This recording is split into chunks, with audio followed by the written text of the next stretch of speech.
America के पूर्व राष्ट्रपति के रूप में डोनाल्ड ट्रंप की टैरिफ शुल्क नीतियां अतीत में अमेरिकी अर्थव्यवस्था के लिए नुकसानदायक साबित हुई है। अब जब वह एक बार फिर से व्यापक टैरिफ लागू कर रहे हैं, तो आर्थिक विशेषज्ञों का मानना है कि यह नीतियां फिर से उपभोक्ताओं, उद्योगों और नौकरियों पर नकारात्मक प्रभाव डालेगी। आज हम किसी देश द्वारा टैरिफ लगाने से उस देश और दुनिया पर पड़ने वाले प्रभावों की समीक्षा करेंगे और उसके लिए अमेरिका का उदाहरण लेंगे, क्योंकि वर्तमान में सबसे ज्यादा टैरिफ नीति जो है अमेरिका के द्वारा ही लागू की जा रही है। संक्षेप में पहले टैरिफ को समझ लेते हैं। टैरिफ जो है किसी देश द्वारा आयातित वस्तुओं और सेवाओं पर लगाए जाने वाले कर या शुल्क होते हैं। यह नीति अक्सर घरेलू उद्योगों की सुरक्षा, राजस्व वृद्धि और व्यापार संतुलन को बनाए रखने के लिए अपनाई जाती है। हालांकि टैरिफ के सकारात्मक और नकारात्मक प्रभाव दोनों हो सकते हैं, जो उद्योग, उपभोक्ता और संपूर्ण अर्थव्यवस्था को प्रभावित करते हैं। टैरिफ लगाने के फायदे जैसे घरेलू उद्योगों की सुरक्षा, सरकारी राजस्व में वृद्धि, व्यापार संतुलन में सुधार आदि हैं, जबकि नुकसान में उपभोक्ताओं पर अधिक कीमत का बोझ बढ़ना, व्यापारिक बदले की नीति, निर्यातकों पर नकारात्मक प्रभाव, आर्थिक मंदी और निवेश में कमी आदि होती है। टैरिफ एक दुधारी तलवार की तरह होते हैं, जिसका इस्तेमाल बहुत सोच समझकर ही करना चाहिए। टैरिफ नीति पर हम एक अलग विस्तृत वीडियो बनाएंगे, उसे जरूर देखिएगा। आइए अब इस मुख्य विषय पे हम समझते हैं, विश्लेषण उसका करते हैं। देखिए, ट्रंप के पहले कार्यकाल को जब आप देखेंगे, उनके टैरिफ की आर्थिक नीति और उसके प्रभाव को, तो सबसे पहले विनिर्माण क्षेत्र में यदि देखेंगे तो उस समय नौकरियों की हानि हुई थी। जब 2019 में फेडरल रिजर्व बोर्ड की एक रिपोर्ट आई, उसके अनुसार जिन उद्योगों पर टैरिफ लगाए गए वहां नौकरियों में गिरावट देखी गई। कच्चे माल की लागत में वृद्धि और प्रतिशोधात्मक टैरिफ के कारण आर्थिक नुकसान हुआ, जिसके परिणाम स्वरूप 0.6% नौकरियों की हानि हुई, यानी लगभग 75,000 नौकरियां कम हुई। दूसरा है जीडीपी और घरेलू आय में गिरावट भी देखी गई। 2019 की कांग्रेसनल बजट ऑफिस की रिपोर्ट के अनुसार 2020 तक अमेरिकी वास्तविक जीडीपी में 0.3% की गिरावट देखी गई। औसत घरेलू आय में $580 बिलियन की कमी हुई। तीसरा है उपभोक्ता वस्तुओं की कीमत में भी वृद्धि हुई। उद्योगों की उत्पादन लागत बढ़ने से उपभोक्ताओं को अधिक कीमत चुकानी पड़ी। स्टील और एल्यूमीनियम उद्योगों पर विशेष रूप से नकारात्मक प्रभाव पड़ा। अब ट्रंप के जो दूसरे कार्यकाल में नई स्टील टैरिफ नीति का प्रभाव हम देख लेते हैं। जैसे ट्रंप ने हाल में घोषणा किया है 25% स्टील टैरिफ। तो क्या 2018 की गलती फिर से ट्रंप के द्वारा दोहराई जा रही है? ट्रंप ने फिर से 25% स्टील टैरिफ लागू किए हैं, जो मार्च 2018 की उनकी नीति के समान है। पहले कनाडा, मैक्सिको और यूरोपीय संघ को छूट दी गई थी, लेकिन जून 2018 में उन पर भी टैरिफ लगा दिए गए। मई 2019 में एक व्यापार समझौता हुआ, लेकिन तब तक अमेरिकी अर्थव्यवस्था को भारी नुकसान हो चुका था।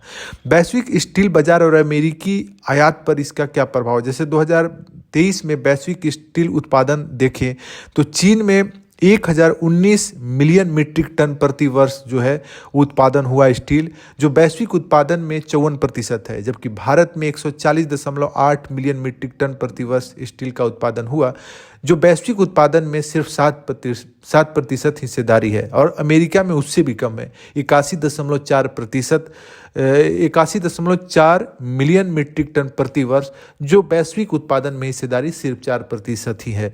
तो इस तरह से हम कह सकते हैं कि ट्रंप अमेरिका में ही उसका उत्पादन बढ़ाना चाह रहे हैं। अमेरिकी आयात पर प्रभाव देखिए, अमेरिका अपने स्टील आयात के लिए मुख्य रूप से कनाडा, मैक्सिको और ब्राजील पर निर्भर रहता है। टैरिफ के कारण अमेरिका को स्टील अधिक महंगे दामों पर खरीदना पड़ेगा।